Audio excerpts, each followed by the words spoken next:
Okay, so welcome to the Cloud Mentorship Program, session number 11. And in this session, we're going to discuss and assess the ORAN requirements with respect to cloud and how actually the cloud adapts to fulfill these requirements. I will mainly focus on the cloud architecture, how the cloud architecture is expanded to fulfill the ORAN requirements in terms of data centers positioning, in terms of structure. Also, we are going to talk about other requirement that hits the latency requirement, the power consumption, and these kind of things. So we can start.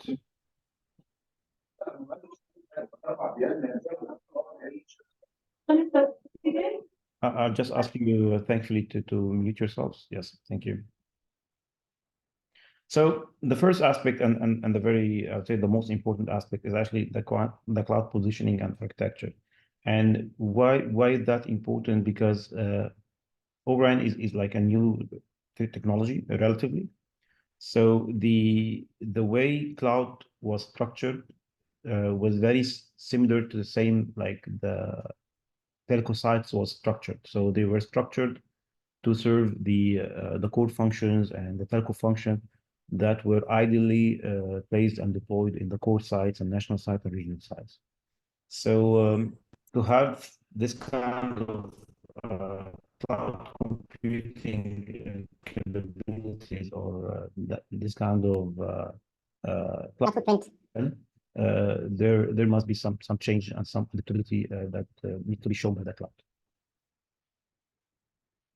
So just a quick recap. So currently, the telco cloud, as I said, similar to the data center and the classic telco sites, are very centralized. So either you find that in the core sites or the national sites, they may go a little bit regional. For example, a nation like Egypt or Saudi Arabia. So you find that the DCs are grouped into regions like east, west, north, and south. So most probably the cloud POPs exist at these regions to serve the network functions actually performing at these regions. But following the last session, the ORAN session, we understood that this kind of disaggregation of the radio has triggered also many like corresponding requirements. Classically, without this kind of disaggregation, if you see this cell site icon, classically, the old days, 2G, 3G, and 4G, so the whole radio stack was there. You know, if you remember the session, like the BBU, the radio unit, the antenna, everything in one site.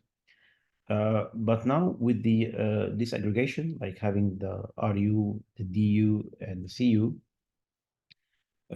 now there is also possibility to have this kind of components disaggregated and even moved away from the cell site. So in some cases, and you'll find that in reality, the DU is not collocated with the RU in the same cell site. You can find that CU is actually dragged away into the aggregation. So let me just accept the quality joining. So that's number one. Number two, the fact that the DU and CU, they became virtualized or containerized functions or applications. So there should be some sort of a cloud environment or even at least a virtualization environments to host them at the edge sites. And that was not the case in the old days because we were only focusing on the core sites, national sites, regional sites, and that was like the telco value stream, how it was delivered. It was delivered in these sites. So if you take a look on the stack that I put on the right, and for sure the values here, it's a range because there is no single source of truth about how these latencies are structured. But if you see that stack, and if you remember the last session, we have the RU, the radio unit, and the DU distributed unit, and we call this mile the front haul. And as you see, the front haul here, it's very aggressive in terms of latency. So it's less than 100 microseconds. Professionals talk about tens of microseconds. And classically, the allowed distance, the the best practice, or what we see, what we saw with the rise of the ORAN that we talk about, from 0 to 10 kilometer distance, maximum distance between RU and DU. If you go to CU, and that's in the mid-hole between the DU and CU, the latency is somehow looser. It's like not aggressive at that as the front hole. We talk about 1 to 2 milliseconds, and we look at distance, out distance from 20 to 40 kilometers. And then the classic back hole from CU to the core. So as you see, the latency is very aggressive, okay, between the RU and DU specifically, and also between DU and CU.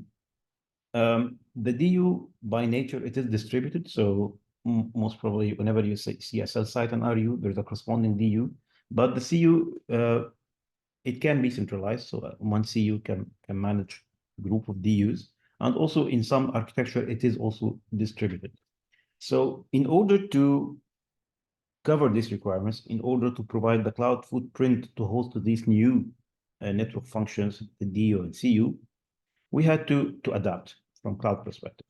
So the operators started to invest in building edge POPs or ORAN POPs or whatever they called, but some sort of a footprint for the cloud to serve these components.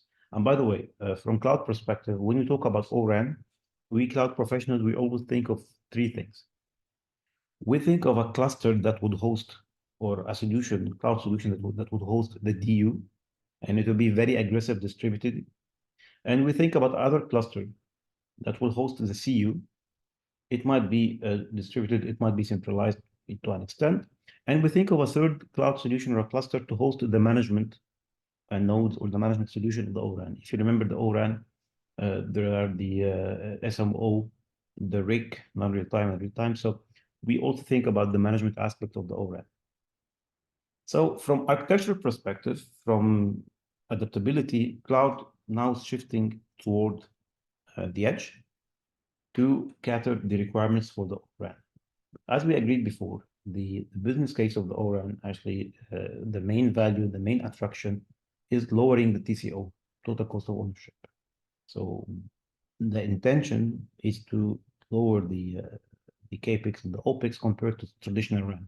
So if you are to go and build data centers in the edge, aggressively distributed, putting all these servers, these racks, this power requirements, covering these power requirements, most probably the business case will fail.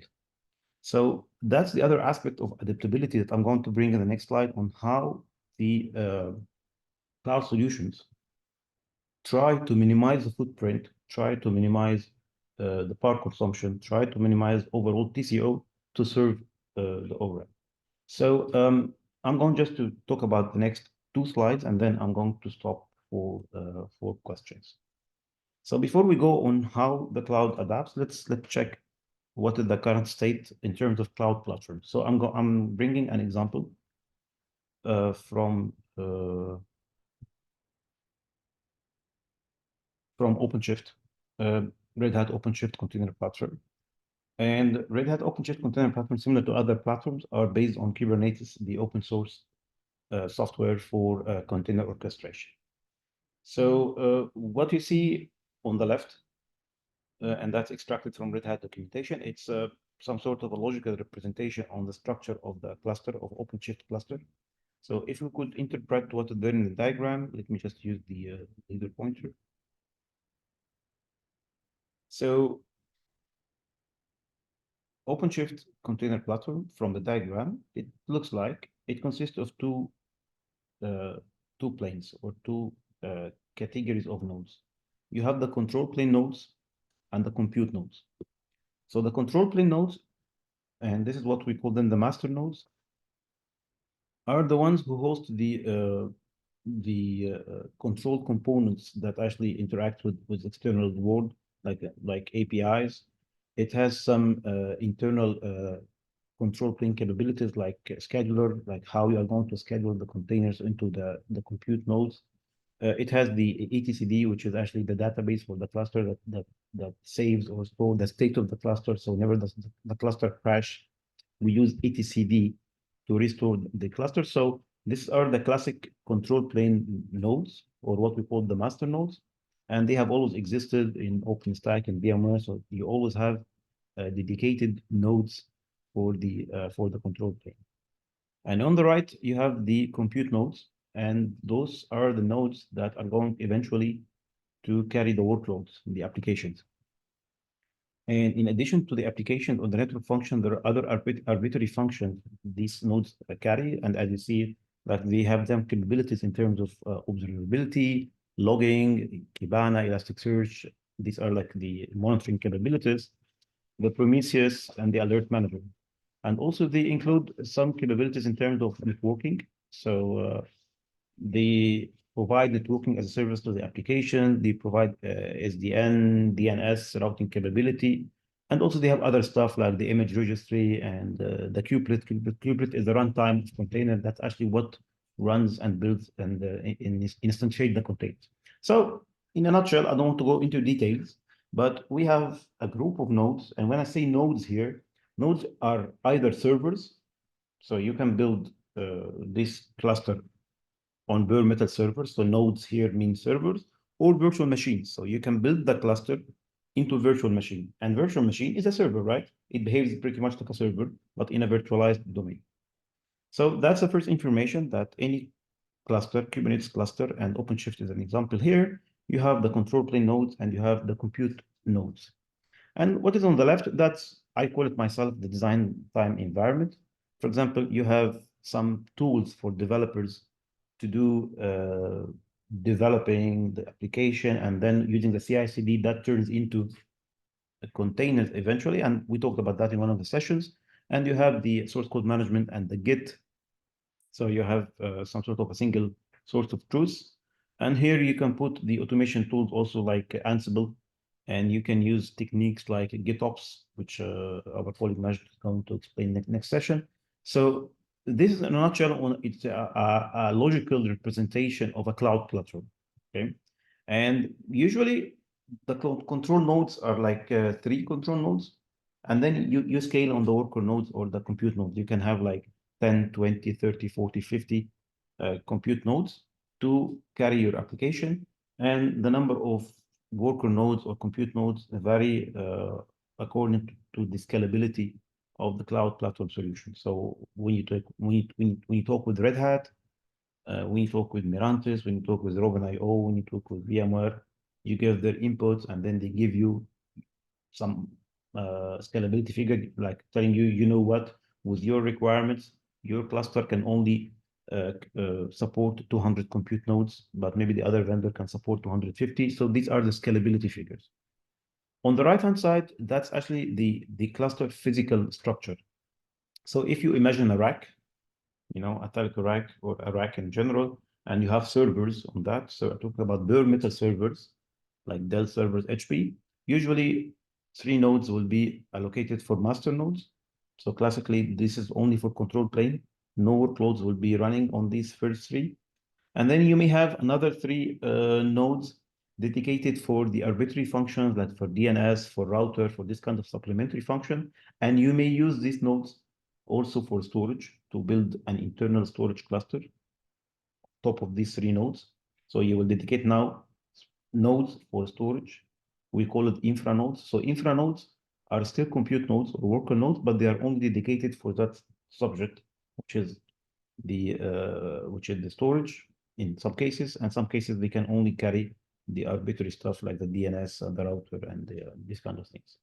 And then you do scaling, you do build n number of servers that will act as workers, and workers are the same like compute nodes that will carry the applications. So what I want to explain here, or the information that you need to know, first of all, these nodes can be servers, bare metal servers, or can be virtual machines. Okay, so you can have master 1, master 2, master 3, either server 1, server 2, server 3, or VM1, VM2, VM3, similar for the rest of the cluster. Second thing, that in the classic cluster creation or cluster structure, there are some nodes dedicated for control plane, and some nodes dedicated for the infra or for the arbitrary stuff or for storage, and some nodes dedicated for the workers. That's how we plan or we design the classic structure. Okay. So in the next slide, I'm going to explain how this is changing to adapt for the ORAN or for the edge requirements. But before I do that, I will open the door just for questions about the concept because I want to build on top of it. So I will see the chat, and also if you have specific questions, please. Yeah, so I have a question. When you mention latency, is it one-way latency from user to CU to the core, or you have so the server for testing? So I'm a core guy. I'm a packet core guy. So if anyone tells me latency, I always assume end-to-end. So I always just that's my assumption. But and that's why I put range. Maybe in many contexts, some refer to one-time latency from source to destination, but me as a core guy, I always assumed, and in my work, when someone's saying end-to-end latency, then it is round robin. It is from and then coming back. Yes, just Karim. So I want to add one comment, as you mentioned in latency when it comes to front haul and RUDU. These two parts are between these 2 points due to the timing, but end-to-end or full round trip latency, as you mentioned, in the overall case is between the core or the end service and the user. But in these two specific cases, front haul and mid-haul, they are specific between these 2 points because it's two protocol or two sides of the protocol talking together. Thanks, Sharif, and let me echo that. So the exact answer is from core perspective or from service perspective, the end-to-end latency is the round robin. And that's, for example, when they tell you that 5G latency is X microsecond or X milliseconds, so that's round robin. But when you talk about the holes or the between the RU, DU, DU, CU, that's actually the latency from RU to DU. That's the front hole latency, and mid-hole latency is from DU to CU. Thanks, thanks, Chief. Any other questions? So, okay. Can worker machine span different availability zone for high availability? The answer is yes. Also for observability, can we use different tools like App Dynamics? Yes. See, the openness is the core of the platform. So platform, any kind of cloud platform, any kind of cloud platform provides out-of-the-box capabilities. And that's the area of competition. But none of these cloud platforms, if they all rely on open source technologies, should lock you to a specific solution. So if you are using App Dynamics, if you're using X tool, then you should integrate. There's the question, what about hyper-converged model? Is it applicable and can we normally use it in any deployment? We are going to talk about that shortly. Majd, the OpenStack can replace OpenShift. See, the first generation of the ORAN was virtualized based on virtual machines. So in that generation, OpenStack made sense because OpenStack providing infrastructure as a service, managing VMs. But the new generation, the new blueprints, similar to 5G, are all based on containers. So the role of OpenStack started to a little bit to fade. So now we are using Kubernetes-like solutions like OpenShift, like VMware Tanzo, like Robin.io. One question, you have the AC specification for Mac for Edge. Do you expect a merge of those Mac expectations with the traditional core? What is Red Hat and your view about that? Okay. There are some HC Mac specifications and ORAN specifications and 3GP specifications. They are not going to merge because we have been waiting for that for the whole last 10 years, but it didn't happen. So sometimes they align between them and do some reference to each other, but this is not a completely merge or approach. What is Red Hat and your view about this? I'm just, I don't want any, I'm not here to talk about or to represent Red Hat. So this is not, I think, the right context. But my view is actually you build an architecture agile enough, okay, to support or to actually stimulate business use cases. That's should be your goal. The following the standards is not the goal. Following the standard is a tool to reach your goal. So if the standards, if you believe as an organization that following a certain standards after reviewing the standard and doing the assessment will help you to reach the goal, then that's the way. If following the standards will put you in a classic legacy architecture that will not help to stimulate business use cases, and that's the case in many operators, then I'm not recommending that. Although I'm a very classic standards oriented guy, but that's the fact. ORU and ODU in same physical logical? No. The RU, that's a radio unit that's like, as if you remember the last session, that was in the top of the tower, something like that, in the tower itself. But in some cases, the DU itself can be even disaggregated and placed in another location if you have the right front hole, right dark fiber preserving the latency. So they are not now in the same physical location. Let's now go, and if you are all okay and acknowledging this thing, the structure, let's see how now the cloud platform adapts. And I'm just using OpenShift as an example, not because I'm from Red Hat, but because the info are there online. So it's an open documentation. And also to help you, because if you see this slide, you can just go to the documentation of OpenShift and get more information. So that was my intent. So if we all agree to name that classic cluster as a classic multi-node cluster, then to go to the edge, we need to search for more flexible and scalable architecture. Because you cannot build, to go to an eNode B, and in the same location of eNode B, you build, you bring a full rack, you bring 9 servers to host the DU, and then you ask for power requirement that you used to ask in the IT data center. This will never fly. That's why on the right hand side you see now the ideas coming from the suppliers. So, for example, in the top right you see an idea of having a compact OpenShift cluster, a 3-node cluster. What does this mean? This means that you can combine the master and workers and start to make the master nodes schedulable in a way that you can schedule workload on the master nodes, so that you do some sort of a merge between the worker and master capabilities of functionality. So you only bring 3 servers, and then you will have a collocated control plane and user plane on the same 3 servers. So that works in some cases, positioned in many ORAN deployments, that we don't need to build a classic OpenShift or Kubernetes cluster at the edge, but we will go for a compact deployment. More, I wouldn't say aggressive, but more agile and scalable architecture is to go for a single node OpenShift SNO. Single node OpenShift, it's one server that actually hosts everything, hosts all the control plane, user plane.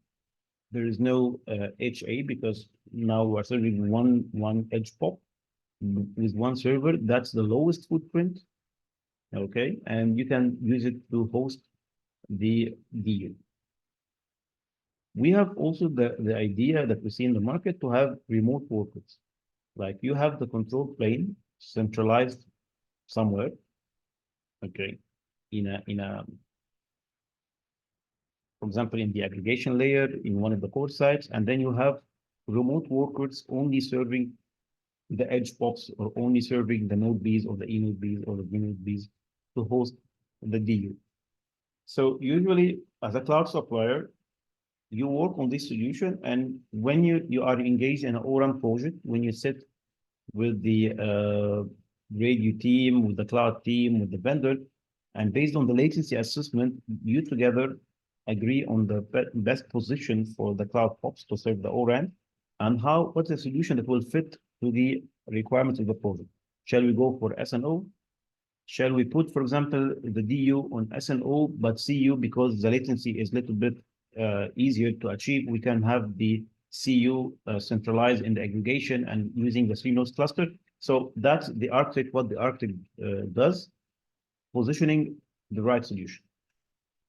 Together with the architecture, there is another aspect that is really highly needed, which is the automated deployment and the zero-touch provisioning. What does this mean?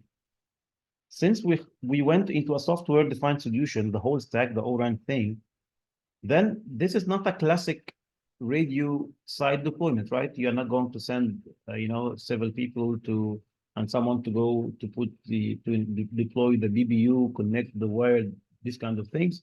So you need an automated workflow that may include a certain dispatch. So someone might eventually go to do something, but you need as much as possible to automate the deployment of the full stack. So for example, if you have 3,000 sites, imagine doing rollout for 3,000 radio sites across the nation. In the old days, that would take much time, a lot of dispatch, a lot of field engineers, field technicians, a lot of civil stuff, a lot of access permissions, a lot of things. So with the ORAN, to make the business case more bright, you need to automate these 3,000 sites. So from CloudPort, if you are going to, for example, to deploy SNOs, 3,000 SNO, then they will ask you, or they will ask Red Hat, they will ask VMware, they will ask Robin.io, they will ask the cloud supplier, the system integrator, that we need these 3,000 cloud sites to be automatically deployed from a central location. We don't need to go there and dispatch cloud engineers. So, and that's the same requirement for the whole stack. So with the scalable architecture, you are always requested and asked to do an automated deployment of the cloud site or the site itself. Because if you do that, you will bring the OpEx down, and that's the one of the goals or the objectives of the ORAN. Okay, so cloud is very critical, because if you don't do the right cloud solution, the ORAN, most probably the capex and opex will go high, and that will kill the business case. I think Sharif talked about that in the last session, and that's actually how we do it from cloud side. For sure, each supplier should also do the corresponding work to make sure that the whole stack fits to the expectations of the operator from business case perspective. Now I'm going to show you a poster that was released by Red Hat. It's public. Again, I'm not bringing that because I'm Red Hat, but because it is publicly available.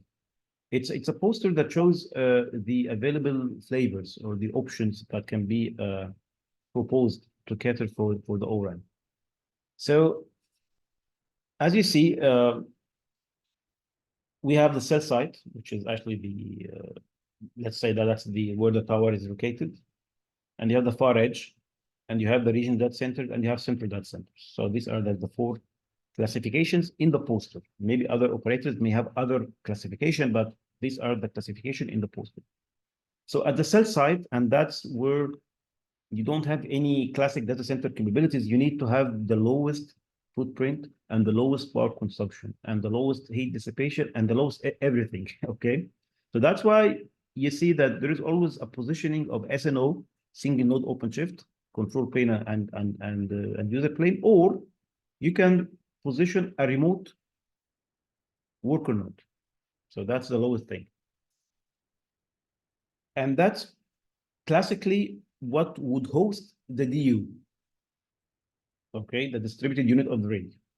And in the next slides, I'm going to talk about the requirements of the DU specifically, because it's not just throwing servers at the edge.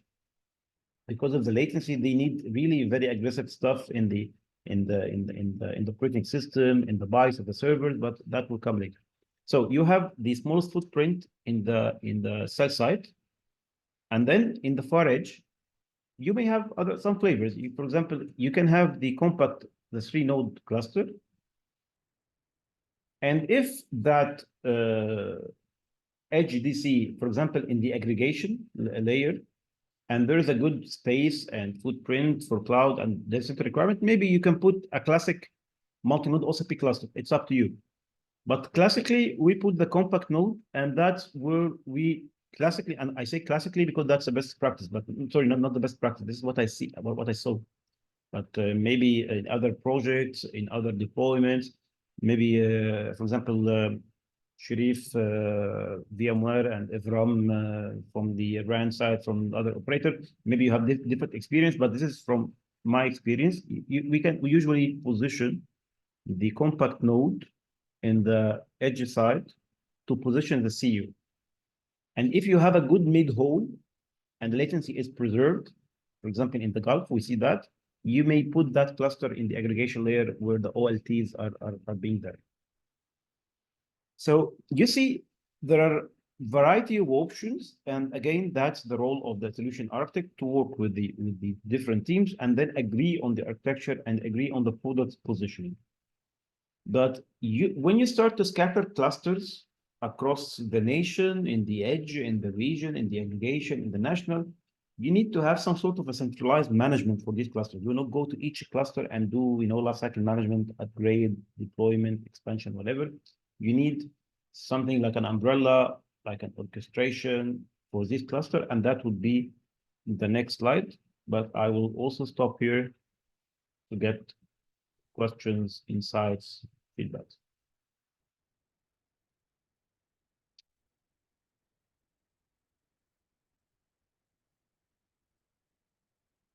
Okay, there's a question. What is the benefit of having the control node and the worker node in the edge side?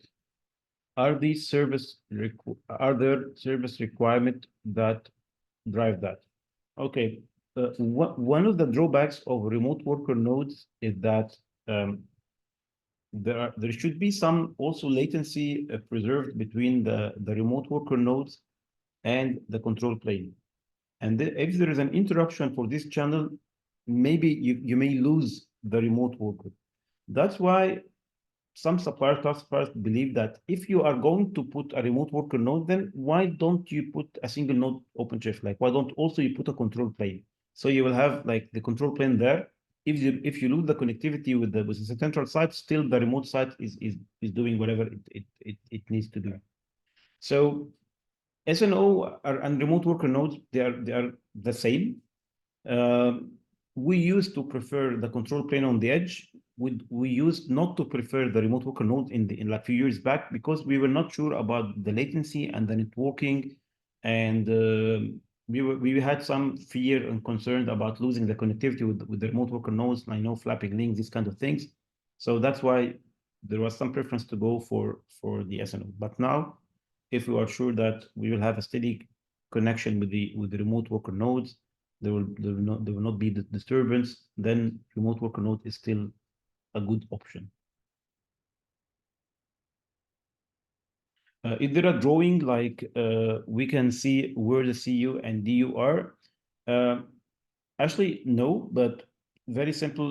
We can do that together. Thanks, Carlo, for this question. So classically, and let me use the pen.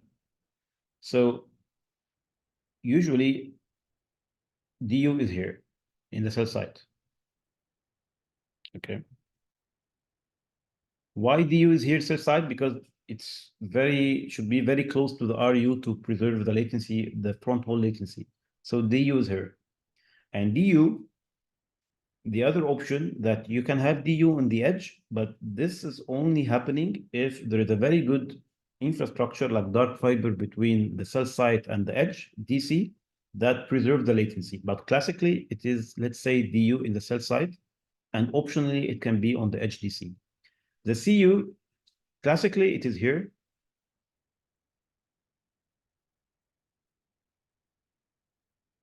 In the edge DC, but if you don't want to invest in an edge infrastructure and you have a very, very good mid-hole and very good infrastructure, fiber everywhere, then we also saw in some pilots that CU can be here.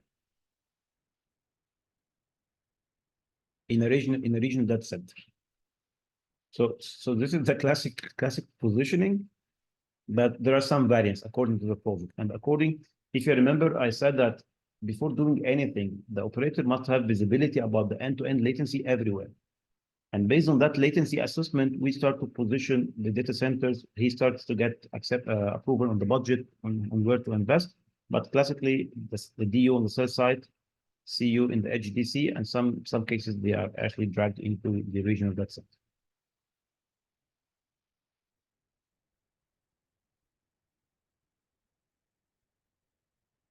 Can I say sites being more like access points, easy to implement, such as a home router device? This is a good question, because now when you take the smartness of the RU and you put a lot of effort in developing software-defined DU and CU, we start now to see vendors providing the RU the same way you see vendors providing access points. So you start to meet startups, not like big names in the market. So now you may think of that same like access point from industry perspective, because now the all smartness became into the CU and DU, and there's a disaggregation. So the RU, if you can compete from hardware perspective and provide the same expectation that are expected from a classic RU from Nokia, Huawei, Ericsson, then why not welcome in the market? Especially if you are here to help us achieve a better business case, then yes, you are welcome.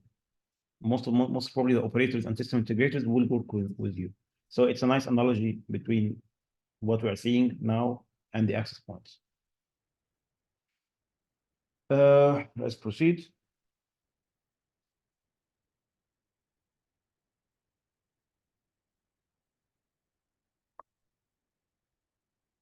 So imagine having thousands of radio sites, then thousands of clusters, right? Because if you have thousands of radio sites, thousands of DUs, then most probably you will have thousands of cloud footprints scattered. Then at the end, you will end up in your network, on your cloud, by having, for instance, cluster 1, single node, cluster 2, that's like a type of cluster, like type 1 plus single node scattered, compact, mini scattered or distributed, and then you have classic normal bare metal servers like clusters. The clusters are built on servers on your regional and national DCs. You may have a hybrid cloud strategy, so you may have some clusters running on AWS, on Azure, on Google, or Alibaba, or whatever. You may have clusters running on VMs, on classic IT cloud VMware based. So at the end, operator will find that it has a lot of infrastructures, but on top of that, he has a unified cache and pass. And that's what makes sense to have a solution for multi-cluster orchestration, that you have a single pane of glass that will help you eventually to manage all these type of clusters running on different infrastructures, but not just managing. Managing is a broad term. You need a solution that will help you to govern the lifecycle management of the clusters. For instance, if you want to deploy 200 sites, radio sites, then you need to deploy 200 clusters. You will not go and do manually the 200 clusters. If you have this multi-cluster orchestration that can introspect and understand and discover the infrastructure and then deploy these clusters automatically in ZTP, zero-touch provision, that will be the best way. That's why when you go to ORAN, this kind of multi-cluster orchestration, it is a must. And if you have multiple environments, hybrid clouds, and hybrid infrastructures like bare metal, VMware, public cloud, edge, then having multi-cluster orchestration, that really makes a lot of sense. And for instance, in Red Hat portfolio, that's the Advanced Cluster Manager, the ACM. But I'm talking here about the concept, the need of multi-cluster orchestration. The other need of multi-cluster orchestration, and if you recall the architecture that was presented by Sharif, the ORAN architecture, it has management nodes and orchestration, products and solutions. We have the SMO, the service management and orchestration.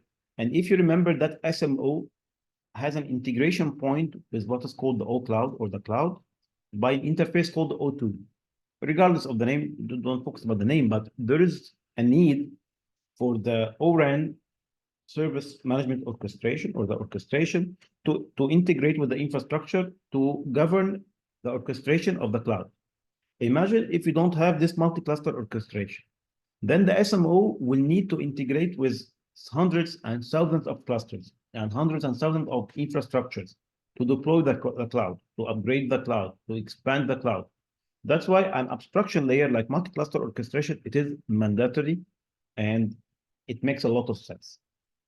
So it's not just about architecture is not just about being compact, being single node, adaptability, but also you need as a cloud to provide this kind of abstraction layer of multi-cluster orchestration to integrate with the external orchestration solutions proposed by ORAN like SMO or any other orchestration that exists in the enterprise. Okay, what would be the function of this multi-cluster orchestration? Lifecycle management of the platform. What's mean by lifecycle management of the platform? Like deploying the cluster in automated way, in zero-touch provisioning, expansion, upgrade, these kind of things are mandatory. And other than that, this multi-cluster orchestration will help you also to deploy the application at scale.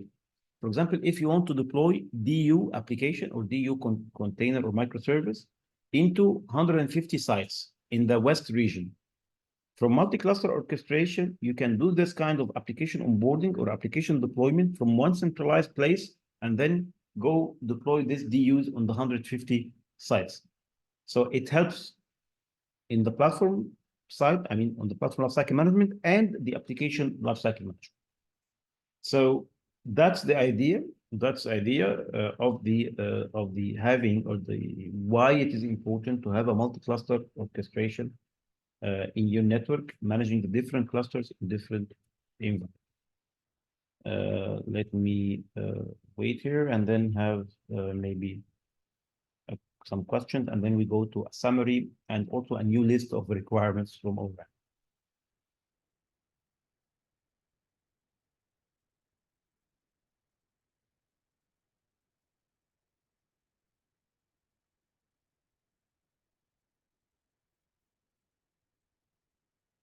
Do we have standards for multi-cluster orchestration like 3GPP and no? See, and that's what is needed from us as professionals. You will never find a standard body covering the full picture. Everyone is looking for from different angles. Our duty, our scope, should be our target as architects is to stitch the whole pictures together and form the end-to-end picture. So you have the concept of multi-cluster orchestration, you have the ORAN standards, you have the concept of orchestration in general coming from TMF and from other standard bodies. So when you merge this all, you see that okay, it makes sense to have this abstraction layer, and you start to propose that to your customer. Is the multi-cluster orchestration implemented today? And they use one type of cloud piece. Yes, see, the multi-cluster orchestration, it is there and it is happening and it is up and running in many environments. And in other environments, it is coming. So it is in scope, but not yet implemented, but it is there and working in ORAN deployments and in non-ORAN deployments. Yes, can we consider CCM as a base on multi-cluster orchestration? Yes. Yes. If I remember well, the CCM are actually abstraction layer for the Kubernetes clusters. So if I remember well, I can now review the standard. But CCM, yes, that's the multi-cluster orchestration. You're right, Anwar. Okay. So let's summarize and bring some other aspects into the picture. Okay, that would help you to sum it up. So what is needed from the cloud? Okay, if you are now like a telco cloud owner or administrator or architect, and then you find that radio team has an RFP, and you know what, the operator is going for ORAN. So how are you going to adapt? First of all, you need to have a solution or architecture or a design for going to distributed clusters. So you are building clusters on your national DCs, central DCs. Now you need to have these clusters distributed to match or to fit to the radio store, being distributed, being natively distributed. Compact clusters, there is no space, budget, power. There is no framework to deploy normal clusters at the edge. This will never happen. So you need to work with your supplier or to understand what are the capabilities in terms of making the clusters compact Can we merge the control plane and user plane functionality into the same node? Can we go for a single node like that cover everything, or shall we go for remote workers? And if I go for remote workers, what are the drawbacks? What are the benefits? So you need to start to make your clusters, OpenShift clusters, Kubernetes clusters, Tanzu clusters, RovenIO cluster, whatever clusters that carry the containers that provide CAS and PaaS should be compact. Then scalability is a very major issue. What meaning of scalability? Are you sure that your multi-cluster orchestration, the one who's going to deploy the clusters, can handle 3,000 sites? Or is it smart maybe to have a cluster or a multi-cluster orchestration per region?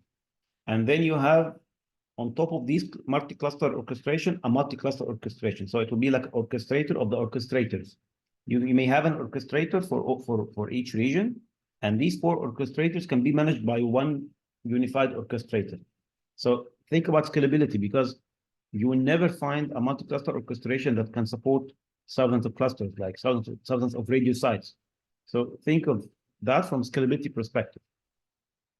And then from automation and orchestration, how the cloud will fit into the overall or the end-to-end automation story of a radio site.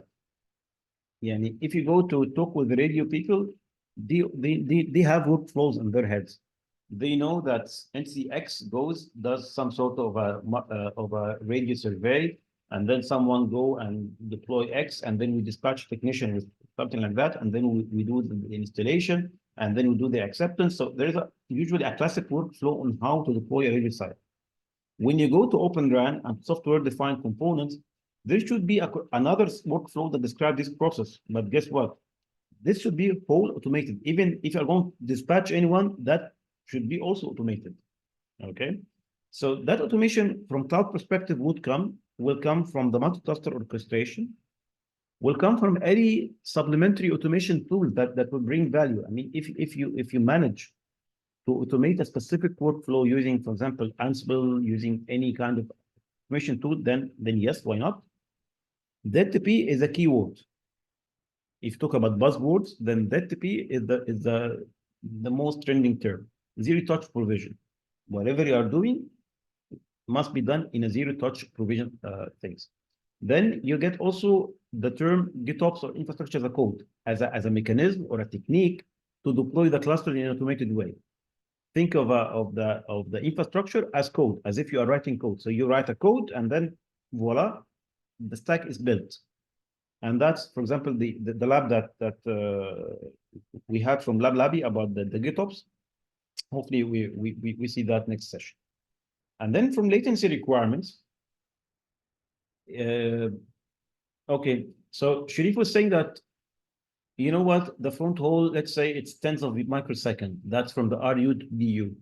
And that's the stack or the protocol latency. Imagine if the cloud itself contributes to the overall latency by 20 microseconds. So what is left for the protocol itself?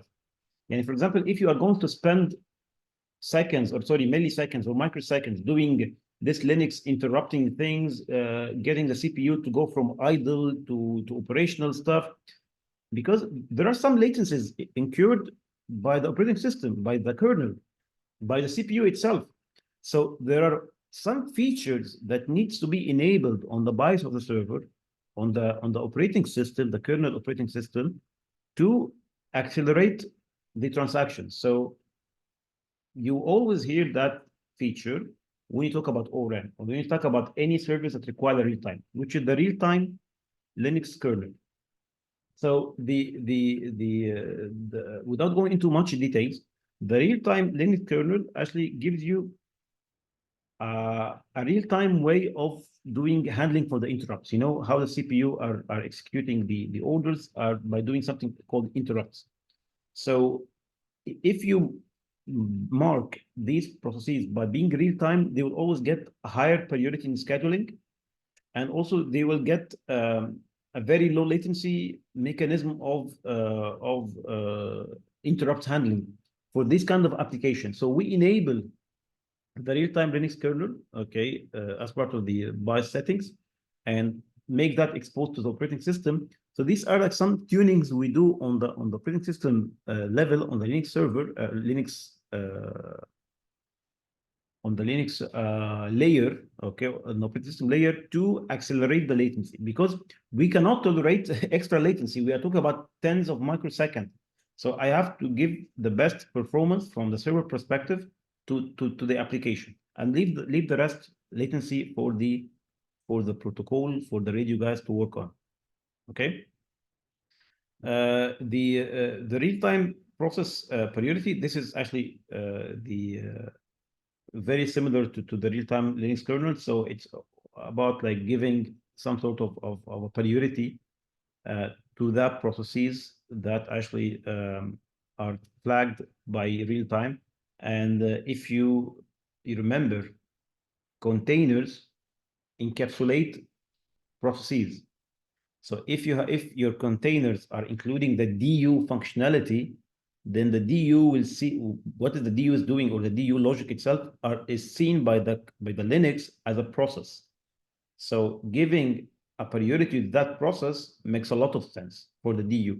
So we are trying to give the best quality of service, the best serviceability to the DU application, and that's what brings the real-time Linux kernel and real-time process priority. And guess what? It's not like that. This is just an example. When you do certification programs as cloud suppliers with the radio suppliers and the ORAN suppliers, they start to do testing and then ask to enable some libraries in the Linux. So there are also some other parameters that can be tuned even dynamically during the testing to reach the best serviceability for the DU, which is actually the minimum latency on the server side. But the problem is actually giving the highest service and giving like the most awake CPU for that kind of process will also somehow have some consequences in terms of power requirements and power consumption. So in the edge sites, in the cell size, you don't have the luxury from power perspective you have in the normal data centers. So you need to bring the best performance with the lowest power consumption, and that's the hard equation. And that's where features like CPU TDP optimization, and TDP here is the thermal design power. So think of it as like the heat dissipation or the power. It's actually it's in watt, okay, and that's something that we need to lower. So if you lower the heat dissipation or the power consumption, then you optimize the usage of the server. So for example, here we talk about some features. Let me give you a quest or a challenge. Okay, if I tell you that if I'm not using a CPU, I have to put that CPU in idle phase and idle state. Sorry, and if I put this CPU in idle state, what is the good thing? That power consumptions is now lowered. That's a good thing, right? But you know what? When I need that CPU, the CPU will have to go from idle to operational state, and this kind of transition will encounter a specific, or will trigger a specific latency. So I got the lower power consumption. That's a good thing. But guess what? I have now a latency budget. So this kind of optimization and this kind of maneuvering gets the best of the server. Like, for example, lowering the usage, okay, by setting the CPUs into idle state, but avoiding this kind of transactions or going from idle to operational and the latency. So these are the parameters that actually we are to tune with the ORAN vendor. And at the end, if we all agree, if we all succeed to reach the latency, then we all succeeded. If not, then we all failed. And this is the thing that we do in the certification programs in the labs to make sure that we reach the best configuration, we adopt the configuration, and then we automate the deployment for this configuration into the whole sites. I hope it is clear. I mean, but this is actually what's happening on the ground. This is actually what's happening on the ground. And as I said, the last point is actually the actual work that's being done by the cloud supplier and the vendor, or the ORAN vendors. These kind of certification programs always trigger more parameters to be tuned and to be fine-tuned and maneuvered. So these were like the main requirements from the ORAN, how the cloud adapts to provide the needed serviceability or the needed platform to actually deploy the ORAN components.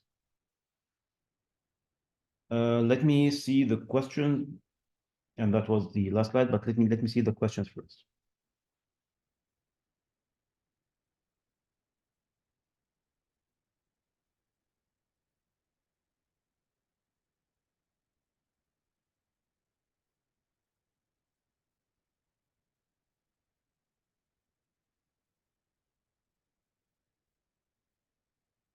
Okay, I would like to hear your reflection, your feedback, your insights. I didn't want to put much details on the session, but I hope it was somehow informative. Although it will enable you to dig into that topic into different aspects. Let me just first close the recording. Or maybe, yeah, let's have the question here or the insights, and then I will close the recording after that. Can I ask about related to this topic? Yes, please, Matt. I see that isovalent now is part from Cisco. We we didn't talk about Cisco all that program, but it's the company which will handle this big challenge of tuning kernel functions or tuning the kernel behavior. So there is another solutions like Cilium, or it's from operating system, or I need to use extra software. Okay. So there are two aspects. Okay. So first of all, the Cisco as a vendor, and this is one of the characteristics of the ORAN. The ORAN welcomes any vendor who would add a value or would contribute. Okay. So, for example, you may ask what Juniper is doing in ORAN, but Juniper is, for example, providing the RIC. And maybe this is not like the classic Juniper offering, but Juniper did some development, made some value, and provided the RIC on the ORAN blueprint. For Cisco, they are actually classically providing the hardware for sure, the UCS and the servers. Also, they are the SI, providing SI, and they have good partnership with Red Hat, with Rakuten, with other things. So they also provide end-to-end solution. Second part about, do we need external solution to do this tuning? Till now, what we see is that Intel, Dell, HP, Cisco, all the hardware suppliers, they start now to be more mature and understand these kinds of things. So these tuning emerged, either it is on the BIOS level, so it's on the server level, or on the operating system. Either it is part of the operating system or exposed from the hardware to the operating system. So till now, it is being, I would say, handled this way. But for sure, 100%, because ORAN brought the idea of dynamically using AI, using orchestration, dynamically changing the parameters that actually covered the radio and the cloud part. So then why not?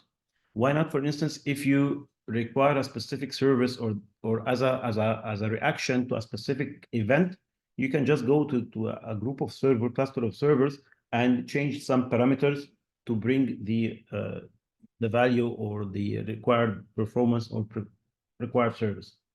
So I wouldn't discard the idea that there might be an external solution that will help us to do this kind of tuning for BIOS, for servers, for operating system.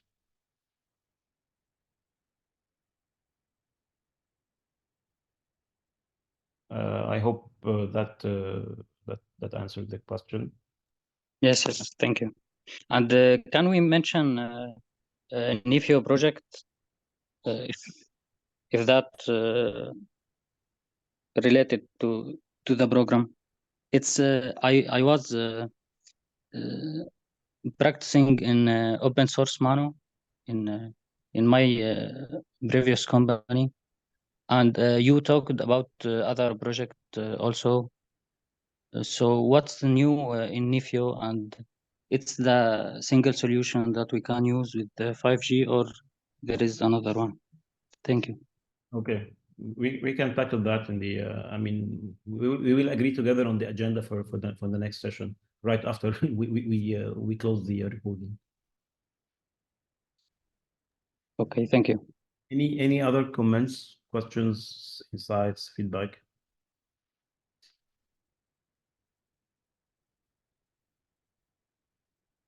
Okay. Thank you all. Please stay. Let's just agree together on the agenda for the next session, and then we can close. Thanks a lot, and see you in the next session. Let me stop the recording. Thank you.